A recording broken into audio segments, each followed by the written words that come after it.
Now, it really doesn't matter whether you live in an urban area or out here on a farm. In my opinion, every single household in the world should have a rainwater tank. This little piece of innovation could just be what we're looking for. Not only does it harvest and store water, but it uses the sun's energy to pump it anywhere we like.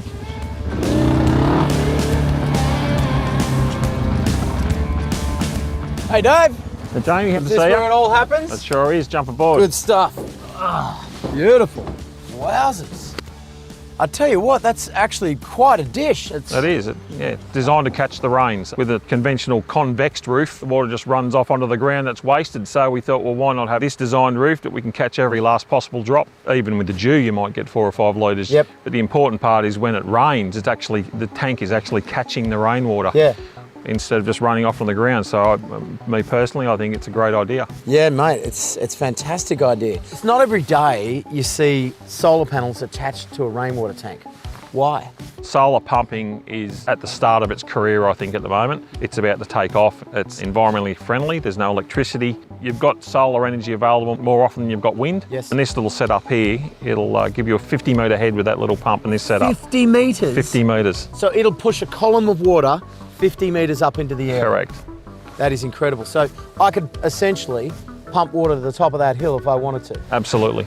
That's unbelievable. So this is the new technology and definitely the way to go, much more cost effective than windmills. So for farmers that are on their knees after long periods of drought with not a lot of profit, this is an excellent solution. Definitely. And it provides a quick fix too. A lot of the times in drought situations, you need quick water, especially for cattle. They're thirsty. Are the cows responding to this? Oh no, I don't think they really care. As long as they get their feed and their water, that's all they really care about. Yeah. But as people, we should care. Yeah. And that's where we can do our bit. I agree, mate. Well done. Water conservation has never been so important, and smart innovation like the one we've just seen will go a long way to making sure that every drop counts.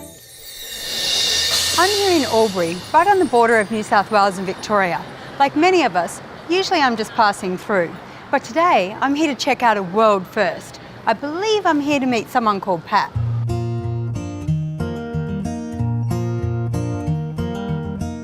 So which one of you's Pat? No, not me, I'm Nick. I'm Nick as well. So where's Pat? Well, Pat is a play on words, so we can go to the Murray River and check it out. So this is one of the most exciting products that I've worked on. Why is it called Pat? Well, the actual play on words there was Pat is tap backwards. This is not just your average water fountain. Over here is our dog bowl. You push the button. Look at that. And it fills up, self-drains so it doesn't overflow. You release your foot and it self-cleans itself so there's no stagnant water or nasties hanging around the water station. And every other detail we've designed on this product has a reason. The bottle refill point, you can rest a bottle in single-hand operation. On our drinking fountain arm, we have accessibility for wheelchairs. Our nozzle design has a stainless steel hood that stops mouth contact. The drain also allows debris and leaves to escape. And what's this? That there is a solar panel. That runs the lighting in the unit and also data collection. This is quite a dashboard you've got going on here. Yeah, so this is our live data feed coming through from all of our water stations. So you can see that I was there today? No, it can't tell you specifically we're just there, but it can tell that someone was at our water station. We use that data to analyse different offsets so we can understand how many kilograms of CO2 emissions you save by using a water station and not using single-use plastic. Just like phones have become smart and they're not just for making a call, Meet Pat has turned the humble bubbler into a smart device, helping councils make smarter choices to create smarter spaces. Like many Australians, I love my coffee, and I mean love my coffee. Whether I'm in the city or the great outdoors, the problem is getting hold of a good one.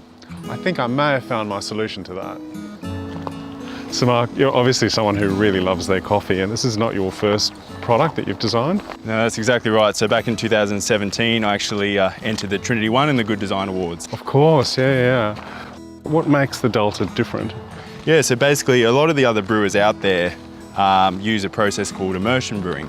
And the Delter's the very first brewer in the world that uses injection method brewing. Okay, hang on a sec, you need to explain this to me. So you're talking about immersion and then you're talking about injection. What are the differences between those two? Well, I guess the best way is to go and show you how it works. Let's go and grab a coffee. Here we've got your typical household brewer, the French press, which is under the banner of an immersion brewer. It's pretty straightforward. It's just you mix the coffee and water together. Now, the process is a bit limiting in that all of the water and all of the coffee are mixed together. Mixed up with the soup. So to solve that problem, I've created a process I call injection method brewing. We've already got the coffee inserted in the bottom, and I'm going to add my water in the top here. And then you simply raise the plunger up. As you raise it, the seal breaks, and then the water can actually enter the press zone at the bottom. As you can see, the coffee and water are separated the whole time, but now that I'm pressing it, it's actually entering the coffee. I'm going to also plunge the French press. So here you go, you can have a taste and see for yourself. This is the immersion method brewing. That's not the nicest cup of coffee I've ever had, I have to say. Well, here's hoping that the very first injection method coffee that you've had is much better. Oh man, that is remarkably different. And that's Brilliant. the same coffee in both those Exactly two. right, it's just the method that's different. The ultimate test for a product like this boils down to the taste, and I can genuinely tell you that was the best cup of coffee I've had outside of a coffee shop.